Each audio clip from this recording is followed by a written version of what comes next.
Welcome to Corteva Agriscience Second Quarter 2025 Earnings Call. Please note that this call is being recorded. After the speaker's prepared remarks, there will be a question and answer session. If you'd like to ask a question during that time, please press star followed by one on your telephone keypad. Thank you. I'd now like to hand the call over to Kim Booth, Vice President, Investor Relations. You may now go ahead, please. Good morning and welcome to Corteva's Second Quarter and First Half 2025 Earnings Conference Call. Our prepared remarks today will be led by Chuck Magro, Chief Executive Officer, and David Johnson, Executive Vice President and Chief Financial Officer. Additionally, Judd O'Connor, Executive Vice President, Seed Business Unit, and Robert King, Executive Vice President, Crop Protection Business Unit, will join the Q&A session.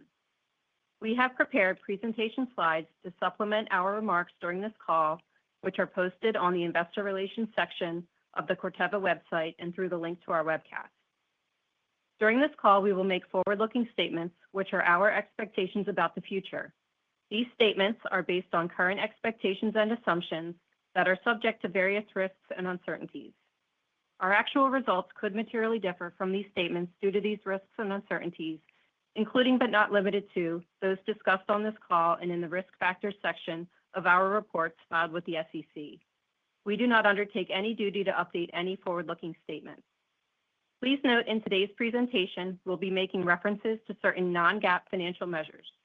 Reconciliations of the non-GAAP measures can be found in our earnings press release and related schedules, along with our supplemental financial summary slide deck available on our Investor Relations website. It's now my pleasure to turn the call over to Chuck. Thanks, Kim. Good morning, everyone, and thanks for joining us. We plan to update you today on our second quarter and first half performance, share our expectations for the second half of this year, and provide some early thoughts on 2026. In the second quarter, Corteva delivered top and bottom line growth and more than 200 basis points of operating EBITDA margin expansion. For both the quarter and the half, we saw net improvement in price, volume, and cost versus the same period last year. This should tell you two things. First, there is strong demand for our proprietary technology as our growth platforms continue to deliver. And second, our operational excellence initiatives are creating value. In fact, we exceeded our 2025 net cost improvement target in the first half alone, allowing us to raise our full-year target to $450 million from $400 million. Seed continued its impressive performance in the first half of the year, with 280 basis points of operating EBITDA margin expansion and pricing gains in most regions. The volume improvement we delivered in North America made a significant contribution to Seed's first half results. We also feel confident that we delivered healthy branded share gains in both corn and soybeans. This is a testament to the Pioneer business model and the strength of our product portfolio. Our outperformance in North America was also visible in our first half out-licensing results, where we achieved a $70 million benefit in net royalties versus prior year, exceeding our own expectations of a $65 million net benefit for the full year. Turning to our crop protection business, as the results make clear, our technology remains critical to farmer productivity. Our global operations are also becoming more efficient, which contributed to over 350 basis points of operating EBITDA margin expansion for the half.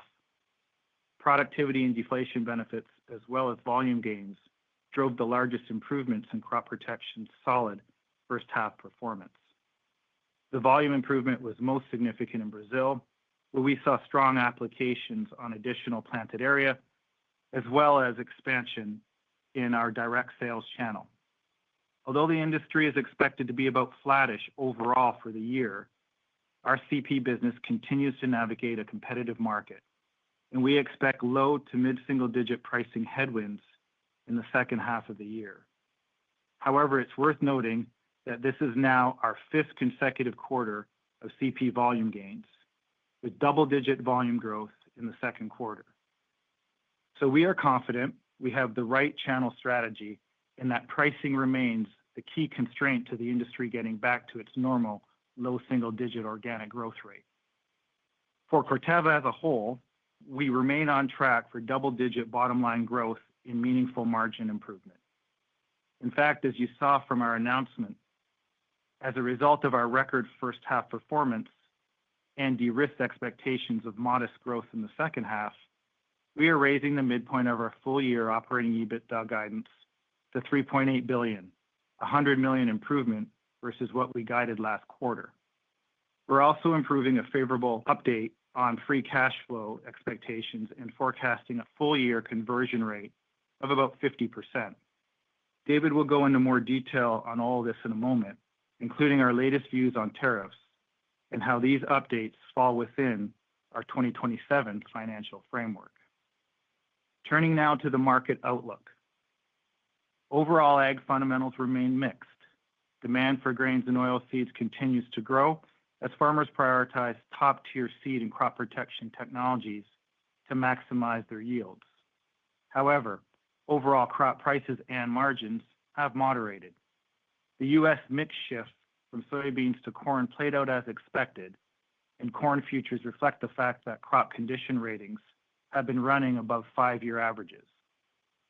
Time will tell, but the market is certainly expecting a record harvest in the U.S. We all know that the technology keeps getting better, and farmers know how to produce more every year. But what is just as important is that global production continues to keep pace with record-setting global consumption. So much so that the stocks-to-use ratio for corn is expected to remain below historical averages, even considering this year's big crop. We're getting close to harvest here in North America, and opening up global markets to allow for trade of these critically needed crops would help American farmers continue to feed the world. Regarding ag policy, we're seeing positive signals on the biofuels front. Corn ethanol in Brazil now accounts for 20% of the country's total ethanol production. And in the U.S., the EPA's 2026 Renewable Fuel Standard proposal should spur additional demand for soybeans. On gene editing, we remain optimistic that policy proposals in the EU for this critically important technology will pass by the end of the year. We're also encouraged by the fact that the new tax bill includes several changes that provide additional support for farmers in this very important industry. Finally, a few comments on 2026. It's still early, and we need to see how the full year plays out, but we remain constructive on our views for growth next year, and we are on a path that would keep us well within our 2027 framework, which was set last November. We feel good about what we can control, investing and executing on our growth platforms, as well as delivering meaningful royalty, productivity, and cost benefits on a year-over-year basis. We'll also provide more detail on our views of 2026 on our third quarter earnings call in November. In the meantime, we will continue to deliver top-tier technology that gives farmers a competitive edge in achieving higher yields and greater sustainability in every acre they plant. With that, let me turn it over to David for more detailed insights into our financial results and outlook. Thanks, Chuck, and welcome everyone to the call. Let's start on slide 6, which provides the financial results for the quarter and a half. Sales and operating EBITDA for both the quarter and a half were up versus prior year and better than our latest estimate, driven by a strong finish to North American season and continued execution on controlling the controls. Briefly touching on the quarter, organic sales were up 7% compared to prior year, with gains in both seed and crop protection. Pricing for the quarter was up 1%, with gains in seed partially offset by continued pressure in crop protection. Second quarter volumes were up 6%, with seed gains in nearly every region and double-digit crop protection volume growth led by Latin America. Top-line growth and meaningful cost improvement translated into operating EBITDA growth of 13% in the quarter and 215 basis points of margin expansion compared to prior year. Focusing on the half, organic sales were up 5% over last year, again with growth in both seed and crop protection. A continuation of the price for value strategy, along with increased corn acres and market share gains in North America, drove seed price and volume gains of 3% and 2% respectively. Crop protection price was down 2.5%, as expected, driven by competitive market dynamics, mostly in Brazil. Crop protection volume was up 8%, with gains in nearly every region. Notably, new products and biologicals delivered double-digit volume gains compared to prior year. Operating EBITDA was up 14% over prior year. Operating EBITDA margin of nearly 31% was up about 300 basis points, driven by organic sales growth coupled with significant benefits from lower input costs and productivity. Moving on to slide 7 for a summary of the first half operating EBITDA performance. Operating EBITDA was up more than $400 million to just over $3.35 billion. Price and mix, volume gains, and cost benefits more than offset currency headwinds. Seed continues to make progress on its path to royalty neutrality with about $70 million in reduced net royalty expense. This improvement was driven by increased out-licensing income in North American corn and lower royalty expense in soybeans. Seed and crop protection combined to deliver more than $400 million in productivity and cost benefits, including lower seed commodity costs, raw material deflation, and continued productivity action. In the first half, SG&A was up compared to prior year, driven by higher commissions, compensation expense, and bad debt. This increased investment in R&D aligns with our target and is on track to reach 8% of sales for the full year. As expected, currency was a roughly $150 million headwind on EBITDA, driven by the Turkish lira and Canadian dollar. Both seed and crop protection had an impressive first half performance and delivered double-digit EBITDA growth and meaningful margin expansion over prior year. With that, let's go to slide 8 and transition to the updated outlook for the year. Our updated 2025 guidance reflects the strength of our first half execution and continued confidence in delivering the second half. We now expect operating EBITDA in a range of $3.75 to $3.85 billion, representing 13% growth at the midpoint. This increase is driven by broad-based organic sales momentum and incremental cost improvement benefits. While the majority of cost actions were realized in the first half, we anticipate continued gains in the back half.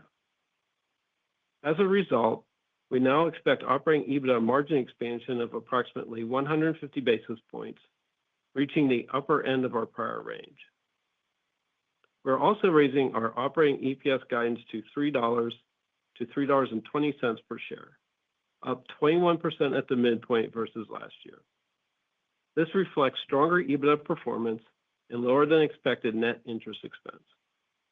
Finally, we are increasing our free cash flow guidance to approximately $1.9 billion, with a cash conversion rate of about 50%. This improvement is primarily driven by earnings growth and lower cash taxes from recent legislation.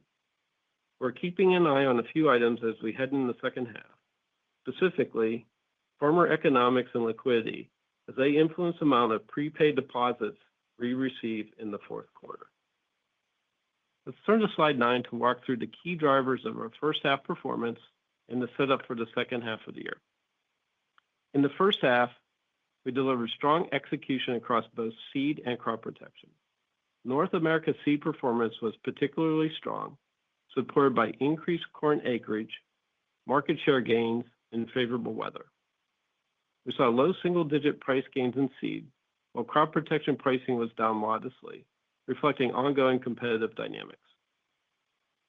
We captured meaningful benefits from controllable levers, namely productivity actions and raw material cost savings, which more than offset SG&A increases tied to commissions, compensation, and bad debt. Currency remained a headwind, primarily driven by Turkish lira and Canadian dollar. Looking ahead to the second half, our assumptions remain consistent with what we shared in May. We expect corn acreage to increase in both Brazil and Argentina, supporting volume growth in both businesses. Volume growth in crop protection is expected to remain strong, particularly in new products and biologicals. On pricing, we anticipate low single-digit gains in seed and low to mid-single-digit declines in crop protection. That said, the magnitude of cost and productivity benefits will moderate in the second half as we lap the deflationary impacts we saw in the second half of 2024 for crop protection. Finally, we expect a currency headwind from the Brazilian real due to hedge impacts. Our first half, second half operating EBITDA split is expected to be aligned with our historical average. As a reminder, we anticipate a typical seasonal earnings pattern with a third quarter operating EBITDA loss at least as large as what we saw last year, and all second half earnings delivered in the fourth quarter. This is after dialing in an expectation that crop protection second half EBITDA will be down high single digits due to an exceptionally strong second half in the prior year. Overall, we still remain on track for mid-single-digit growth in the second half. With that, let's go to slide 10 and summarize the key takeaways.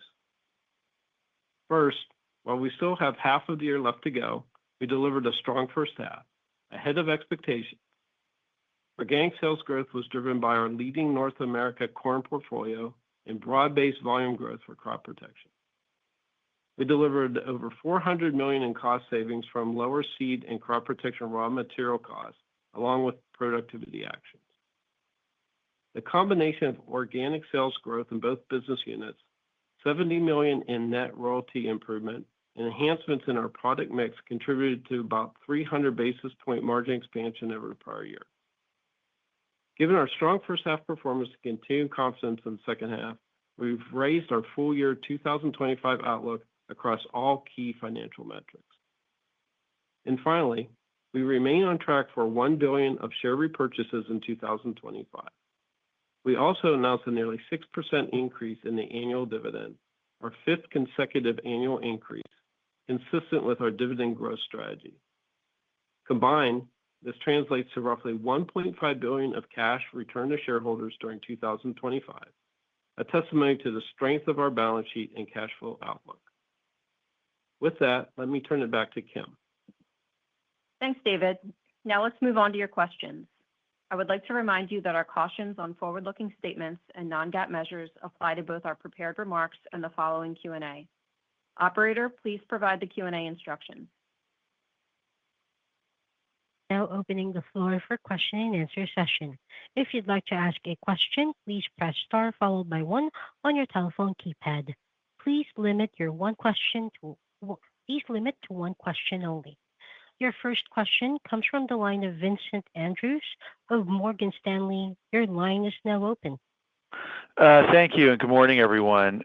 Just sort of distilling the prepared comments down, it seems like there are four sort of items for the back half that are really factoring into your forecast and that you have sort of a focal point on. One would just be the tough CP comp and the negative pricing in Brazil, and obviously Brazil is a big part of the back half. Seems like, and I'd like to hear more about the seed acreage expectations for the back half and how much you think they can be up year over year. And then on a cash flow perspective, the prepays and whether they come in, and then obviously what happens with FX. So if you put all that together, is that sort of how you're thinking about the range of outcomes in the back half and whether you're at the low end or the high end and potentially above the high end? Yes, good morning, Vincent. This is David. Yeah, pretty much. I think you summed it up pretty well. I mean, when we look at the year over year in the back half, and I just remind everyone that I know you know this, but our back half typically is only 12 or 13% of our entire EBITDA for the year. So this year we have it kind of lined up very much in line with what we've done in prior years. When you look at the plus minus on crop protection, they did have a very strong second half last year. So we're lapping that. We're also lapping some of the cost deflation we already saw in the second half of last year. And then we, as you mentioned, the price declines. And then we also have the FX impact, which is a little bit 2/3 of 70% allocated to CP, just given their product flows. And then regarding acreage, I don't know, Judd, if you want to pick up the acreage for seed. Yeah, Vincent, I think it's fair to say we're looking at mid-single digit acreage increases for summer, which will start going into the ground here in October, as well as we move into safrinha, which a big portion of those for safrinha orders for that'll go into the ground in 26 will be realized here at the end of 2025 from a revenue recognition standpoint when growers take possession. We also see a little bit of a rebound, mid-single digits. We're confident about maybe a little more in Argentina coming off the down acres that we saw in 24 and the first part of 25. So should be in a strong position acreage-wise and planted area-wise, I should say, hectare-wise and planted area-wise in Latin America. Next question comes from the line of Joel Jackson of BMO. Your line is now open. Hi, good morning. Thanks for the update. I want to talk about the free cash flow conversion or the free cash flow guidance. I mean, obviously on a $100 million EBITDA raise, you're upping free cash flow by $300 million. The conversion's better. Talk about what's going on specifically there. And then the second question is, $100 million, EBITDA increase here. Chuck, you sort of alluded to a little bit about 26.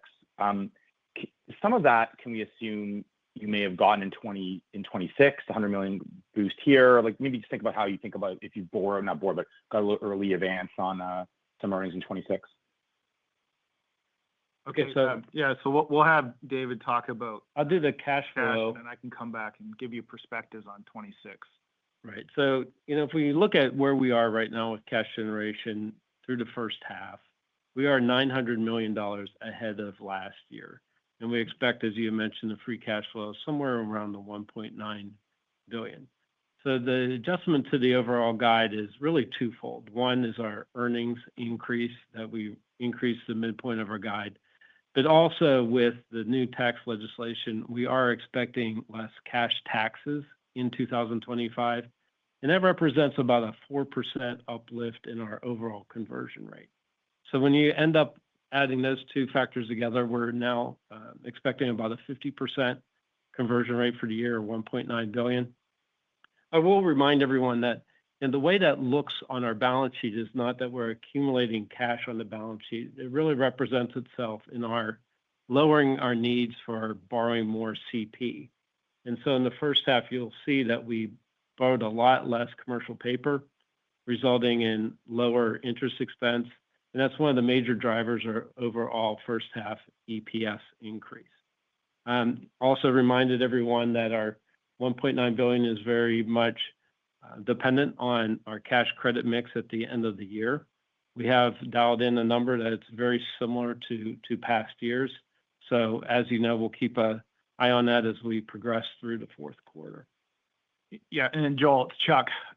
So look, talking about 2026, it's a little early. I would say right to your question, though, there's been no pull forward from 26 into 25. I'll just take everybody back to the financial framework we set last November on an EBITDA basis. We're trying to deliver $1 billion increase over 3 years. This guide range now at when we moved it from 3.7 to 3.8 from a midpoint perspective, we're right within that framework. And if you look at the levers that we're pulling to create that $1 billion, they're the same things we've always talked about. They're the 3 primary growth platforms. So you're seeing really good growth in seed out licensing, our biologicals business, and our CP new products. They're delivering. They delivered a little bit more across the board in the first half. We feel good about the next 2 to 3 years. And then cost and productivity, which is really, I think, one of the main headlines for this first half. Both the CP business and the seed business almost equally are pulling every productivity lever they can. We've got a multi-year program. As you know, we're looking at kind of restructuring assets in CP. And we're really looking at the production and automation of our seed production. And you can see for the first half, $400 million. We've raised that now to $450 million for the full year.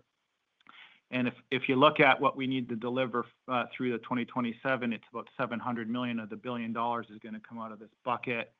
And if we're at $450 million, we're feeling very, very good about that. So you put it all together, and I'd say I'm pretty happy with the first half performance. I think when you think about the second half, it's less relevant for us, but we need to get through LATAM, specifically Brazil. The order books are looking very, very good. I think our cost setup in seed particularly is great for second half LATAM, and it's going to come down to CP pricing, but we're well within the framework for the next 2 years. Next question comes from the line of Chris Parkinson of Wolfe Research. Your line is now open. Thank you so much for taking my question. It seems the U.S. seed price cards are already tricking out from you in certain cases and some of your competitors, and it seems like it's indicating low single digits for both corn and soy, maybe a little bit healthier on the corn side. Could you just discuss kind of the pricing strategy into the end of the season, and also how those embed and how your expectations on a preliminary basis would embed the ramps of both Vorceed and PowerCore, just given your confidence in those launches as well? Thank you. Go ahead, Judd. Okay. Thanks, Chris. This is Judd. And just, as we are launching price cards, you've probably seen some of it. Some of our brands are in the market. We've certainly seen some competitors in the market as well. A couple things from a North America perspective. One, mix improvement with Vorceed and PowerCore. Number two, germplasm performance, and the fact that we've continued to bring genetic gain and new hybrids into the lineup that allows us to leverage more price, and farmers are more than willing to share in that as we bring higher levels of productivity. And then there's a little bit of organic price lift in there as well. So the combination of those will get us to low single digits, maybe about where we were in 2025, maybe a little more depending on how the year plays out. But we feel very good about what 26 looks like from pricing opportunity in our mix. Yeah, and maybe, Chris, just a couple other comments. So if you look at the first half for seed, right, EBITDA is up $250 million, or something like 11%, with 280 basis points of margin enhancement. And we're seeing market share gains in corn and soybean, which we're already number one in both of those technologies. So you start thinking about just this business is firing on all cylinders. When you add to the mix, which gets us most exciting, is the growth of the out licensing and the potential for that, right? So we've already sized that in corn and soybeans around the world, primarily in North America. Latin America, it's a $4 billion opportunity. We're a relatively small player. We've said we would be royalty neutral by 2028. And then really exciting things happen post-2028 as we get more licensing income because we have more freedom to operate for our technology. So I think we're on this really interesting strategic pivot when it comes to seed, where we're not in licensing technology as much as we're out licensing technology. And that's sort of the long-term goal for this business. Your next question comes from the line of Kevin McCarthy of Vertical Research Partners. Your line is now open. Yes, thank you and good morning. I wanted to unpack the crop protection volume a little bit. Appreciate the details that you provide on slide 17. And in particular, I want to dive into fungicides, which was up 40%.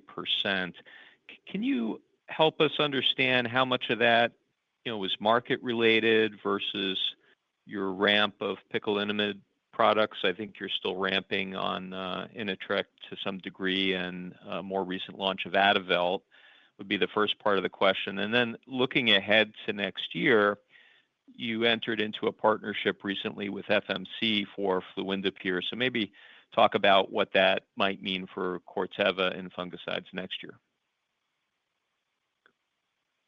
Go ahead, Rob. Kevin, this is Robert. Thank you. When you look at fungicides for the first half, yeah, we had a good half. I'll take you back to 2023, where prices really started falling. We decided not to participate in some of the business there due to really low margins. And our strategy has been to take out cost and to begin to change our overall footprint and network. And that's working for us. And this is a good example of that, where we now went back into the market and at acceptable returns with our On-Mera brand. And we've been able to get back in the market there in Brazil. And that's been the big uptick of fungicides for us in the first half here is our strategy's playing out, and we're in the market with good volume there. Looking now to back half of the year and into the future, we did do a deal with our partner FMC, our competitor FMC, for a brand for Sevo. It is going to be a new three-way fungicide that we've not participated in this market before in North America corn. It gives us a premium product to be able to position with our overall portfolio. We have a very good two-way in Approach Prima, but this now gives us a top tier as well. And this is exciting for us in the fact that we think we can scale this and we'll be able to get on a lot more acres to give our farmers more choices as we look forward in our overall portfolio there with fungicides. So it's exciting times as we begin to bring some of these new products to market for crop protection. Thank you. Next question comes from the line of Frank Mitsch of Fermium Research. Your line is now open. Good morning and congratulations on a very strong quarter driven partly by share gains. I was wondering if you could opine on what your expectations were for share gains in both corn and soy. And I wondered to what extent, given the fact that we are looking at a potential record harvest in corn, obviously that's driving the price of the commodity lower. Chuck, how do you feel about what impact that may have on 2026 corn acres? Yeah, so why don't we have Judd talk about performance and the share gains, and then I'll come back and talk about the market. Very good. Thanks for the question, Frank. And from a share gain perspective, right, we still have to get to the final numbers in terms of where we landed with acres. It does feel like the number we have out there with USDA at 95 makes sense. If you look at what our volume is versus where we believe acres are planted, we've picked up share in both corn and soy. Very, very strong performance on the soy side with not only our Z Series beans and our Pioneer brand, but our regional anchor brands performing very, very high. And we are providing our licensees with some of the very best germplasm and product performance in the industry on soy. When you think about Power Corn Vor Seed, performance again has allowed us to continue to pick up share. And we've clearly taken a leadership position in the above and below ground protected market. And our doubles or our above ground performance has been exceptional. So we're excited. Maybe one other piece, our retail partners with Brevant and the initiative and strategic play that we had in terms of entering that retail space with a premium brand has had tremendous success as well. And they picked up some share here in 25. So feel good about where we're at. Chuck? Yeah, and then Frank, on the fundamentals. So look, if you think about what's happening, right, it's another year of record demand in terms of consumption for grains and oilseeds, and we've had very good production. So production is keeping up with demand, which is good.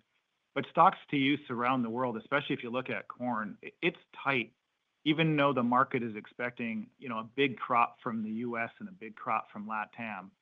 So it's pretty interesting because you've got relatively low crop pricing today, but the stocks to use are not going up. So any wobble here when it comes to either total production or even China buying behavior, because right now they're not really buying a lot of product yet, this could actually go the other way, and you could see even further strength in the ag fundamentals. And so we're watching it very carefully. So it's a little early to call 2026, but if you look at the futures price today, it would be a flip of a coin, right? Now, what the prevailing thinking is, and we would agree with this, is that you're probably going to see slightly less corn area and probably slightly more soybean area, but the U.S. is going to plant 180 million acres of both. And I think what the determining factor will be, of course, will be economics at the time.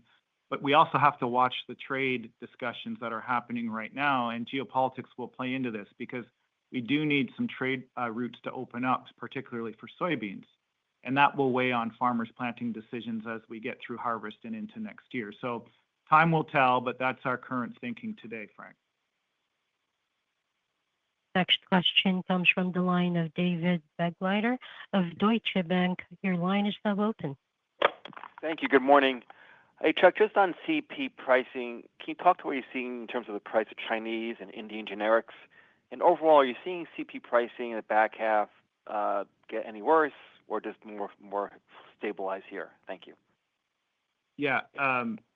So why don't I have Robert talk a little bit about what he's seeing in the markets, and then I'll come back with just a few high-level comments on the CP market generally. Go ahead, Robert. Sure, David. CP pricing, as you've seen, we think we'll finish the full year at low single digits. Second half, we're really focusing a lot on Brazil. I'll take you to, before we get to that, just the first half. Pricing in all regions was relatively flat, with the exception of Brazil. And so second half of our business is primarily Latin America. Brazil is a big piece, so we're watching this. And imports are up a little bit in Brazil, but we're seasonally high headed into the season. The channel is full as expected. Ample supply. With the economics in the area, we're continuing to have pricing pressures with competition as well. So it's an area that we're watching. But yet, as you look at the year over year as we approach 2026, quarter to quarter or quarter over quarter, the pricing improves. It is not as much of a decrease as it has been in the past, and we think it continues to get better as we move forward. So I'm still bullish on it a little bit because I do think that pricing does continue to get better as supply tightens up and as exports out of China continue to be stable from a pricing standpoint. They are low, but they're stable. And so those are signs of movement in the right direction. Chuck, something to add? Yeah. So look, David, if you think about the CP market fundamentals overall, we all know it's a well-supplied market, but it is improving. The overall market, at least the way we're looking at it, is slowly improving. And most of the major markets, so that the destocking is well behind us. We said that last quarter, I think, and we're seeing the channels, all channels, be very healthy. And then pricing. So we're watching pricing very, very carefully. In most major markets, it has stabilized. And in some markets, pricing is starting to go up after several years of declines. Robert called out, Brazil is probably the area where we have the most concern. It's probably the most competitive market in the world right now when it comes to CP. And we are obviously, when we dialed our thinking into our guide, we said that the second half pricing will probably be down low to mid-single digits in Brazil. But the early signs, so if you look at sort of the leading indicators, China generic pricing, for 4 quarters now in a row, the pricing is stable. So it's no longer going down for almost a year, which I think is great. And then production in China, so the inventory in China is actually improving as well. So there's less products that being exported. So all of that leads me to believe that 2026 should be better than 2025, but we don't have a great insight until we get through the first or the second half in LATAM. And we'll update the market as we learn more, but that's our thinking right now with the CP ag fundamentals. Our next question comes from the line of Jeffrey Zekauskas of JP Morgan. Your line is now open. Thanks very much. Two-part question. Can you talk about how tariffs have affected your supply chains? That is, with different tariff issues arising, what are you doing different in terms of sourcing and in terms of shipping? And for David, inventories really look like they're in pretty good shape, where year over year they're down $600 million, and they were down sharply in the first quarter. By the end of the year, do you think your inventories will be much lower than they were last year? Jeff, I'll take the first part of that one and talk a little bit about what we're doing from a supply network to work through these challenges. I think as you look at the overall supply chain for Corteva, recall that we've started in on this strategy a few years ago to improve our resiliency. And in doing that, we've been working on increasing our multi-sourcing. And as you know, this is not a fast process with regulatory requirements. As you move a source, you have to get it registered, and it does take some time. But we're making great progress there. And so from a tariff standpoint, we've been able to navigate in the water so far. And, the impact is I'm going to call it minimal from an overall standpoint. And that's really because our supply chain teams have been hard at work well in advance of this. I'd like to say we're that smart, but we're ahead of this before it ever started. And we're in a pretty good position from a multi-sourcing standpoint. So we don't see a big issue right now as it stands from what we know today. And think we're in a pretty good position to manage these things as we move forward.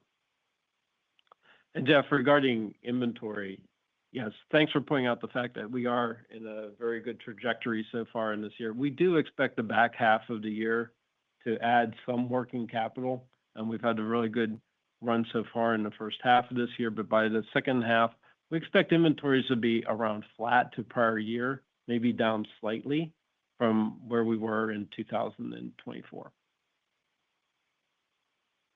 Question comes from the line of Richard Garchitorena of Wells Fargo. Your line is now open.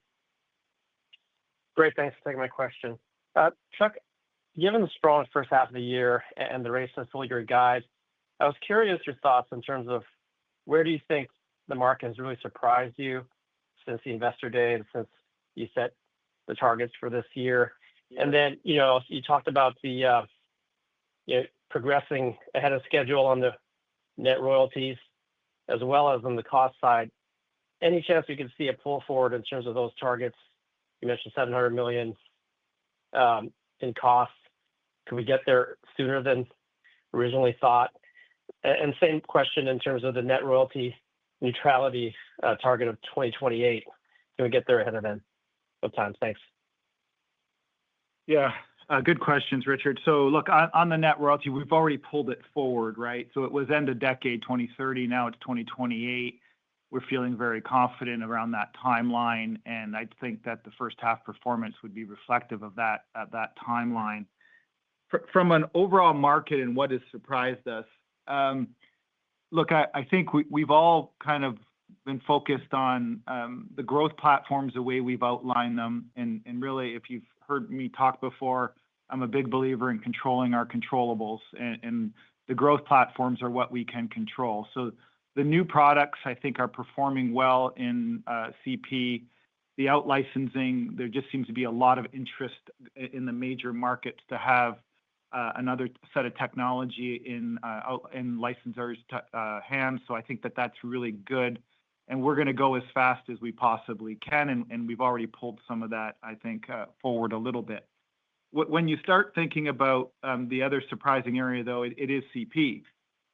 When I look at this year's market being flat, our business is going to be up. And I think that is some of the hard work that Robert just described, which is on the cost and productivity front. So where I think we've probably seen the market in CP be at the low end for a little longer than we all expected, even though I just said it is getting better and we believe it is getting better. I think we've been able to find ways to offset that with the levers we can pull, namely on cost and productivity, and then leaning into the strengths of our technology. And so the formula is pretty boring, but it's one that has worked for us and will continue. When I look at the targets, all I'll say is that there's a wide range there, and we feel comfortable that we're well within that range today.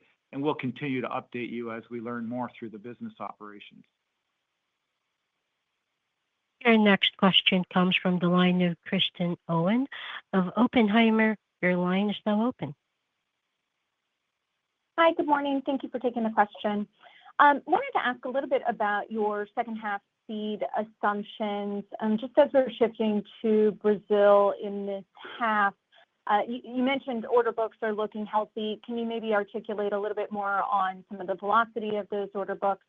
And then specifically on your seed assumptions, it does look like the price expectations are maybe down a little bit more. I think previously you were low to mid-single digits. Now we're plus low single digits. So just off that easy comp, help us understand the moving pieces around seed pricing in the back half. Thank you. Hi, Kristen. This is Judd, and thanks for the question. So yeah, I mean, for the seed business, second half is really all about Latin America. A couple things going on there. Let me start with Argentina. We've got some product that shifted out of the first half into the second half as Argentinian growers have gotten to a just-in-time type purchase pattern. Credit has been somewhat of an issue, and with currency more stabilized, you can see the Argentinian farmer just buying closer to when they actually need it versus there had been a few years where they were purchasing well in advance where their need was because of some currency hedge. So we feel good about area recovery. We feel good about our current position. Full transparency, our product portfolio in Argentina is not where we want it to be today. We've made great progress, but it's going to take us another year or two to bring products through the pipeline. We feel good about what we've got coming, but the team is doing a great job of finding their way on the right acre where we can perform for farmers. But we've got a little bit of a gap we're working on. So we move to Brazil. If you look at the summer crop, we've got right at 90% of the orders in hand, and we're sitting almost 40% of orders in hand for safrinha, which is unusually well ahead of pace for this point in time. As far ahead as we've ever been for whatever reasons, we've got growers committing up front for product that they're going to plant in January. So we feel good about that. Low single digits feels about right from a pricing perspective. It's a very competitive market. 2 months ago, there was a really strong corn position with local market prices and demand. That's softened a bit, but it's still very good. So we expect mid-single digit increases in summer acres as well as safrinha acres. Maybe one point to add, we've seen summer acres or summer planted area declining for a number of years, the last decade or so. And it's just now that we're starting to see that planted area increase for summer crop as well. So good picture. Now we have to execute. Thanks for your question. Next question comes from the line of Alexei Yefremov of KeyBanc Capital Markets. Your line is now open. Thanks. Good morning. You mentioned some upwards movement in terms of generic prices in China and somewhat restricted production there. Are you seeing any interest in your products as an alternative to China generics, maybe somewhere else in the world? Go ahead. Yeah, Alexei, thanks for the question. When you think about China, there's a few things going on here. First, let's go back to a little bit of where we had a lot of excess production. I believe what Chuck's referring to there is I feel like production is tightening up, getting back to more in balance, moving that direction. As far as the exports go, most of it is impacting Latin America right now.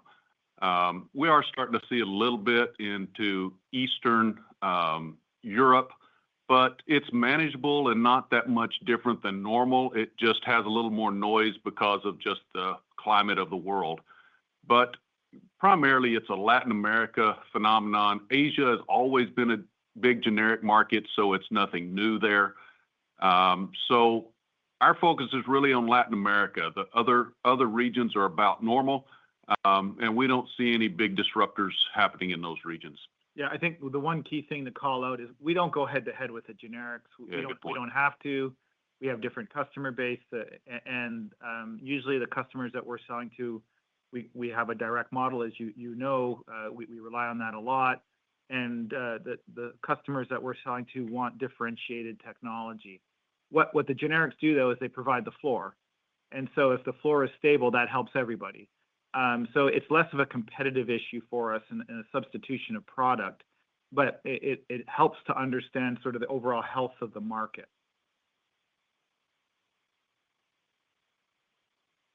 Question comes from the line of Matthew Dio of Bank of America. Your line is now open. Thanks. Good morning. I have two. The first is I can guess what your answer is going to be here, but would you say you benefited at all from the absence of dicamba this year?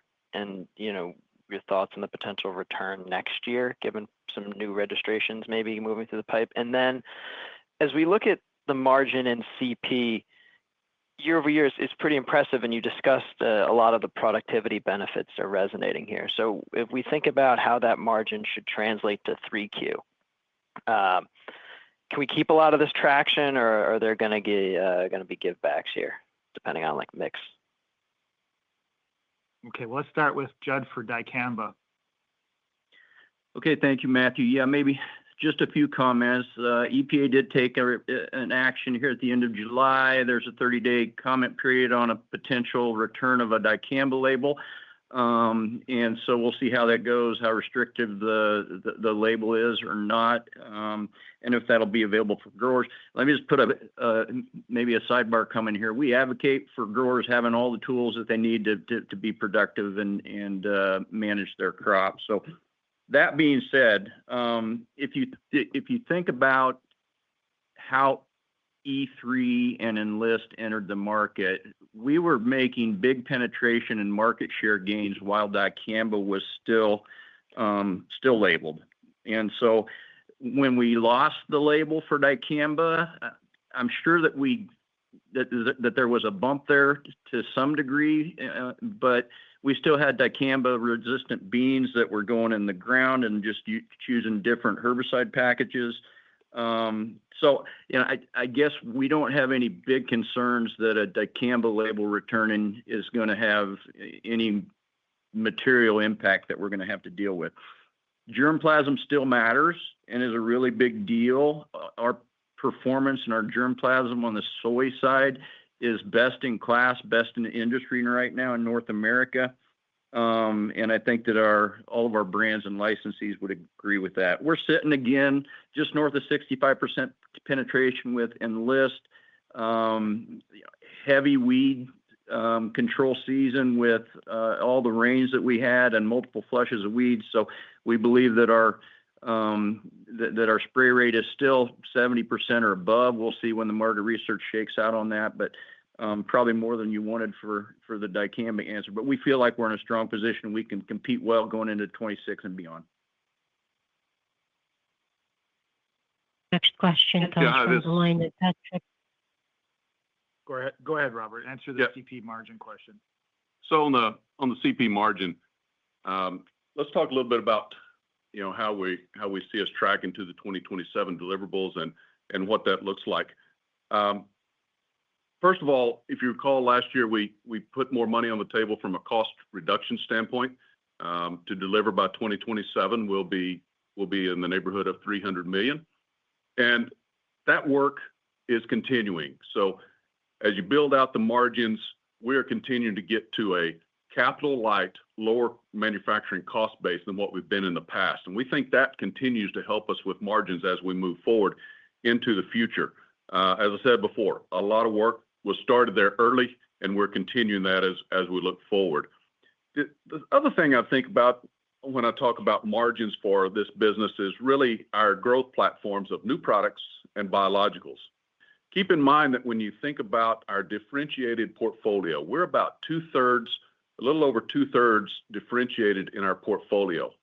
And what that means for us is, in that part of our portfolio, our gross margin is somewhere about 15% above our overall average. And that gives us good uplift. And that's where our technology lies. And as Chuck talked earlier, there is a lot of demand for our technology. Farming is getting harder. And the farmers need more tools to be able to combat all the things they're seeing. There's a lot of resistance growing in weeds. Pests are increasing, especially in Latin America. It's getting more intense. And there are new things showing up. So I'll take you to a couple of things that we're going to be launching. Haviza, soybean rust product that'll be launching in Brazil. This is a major market for us.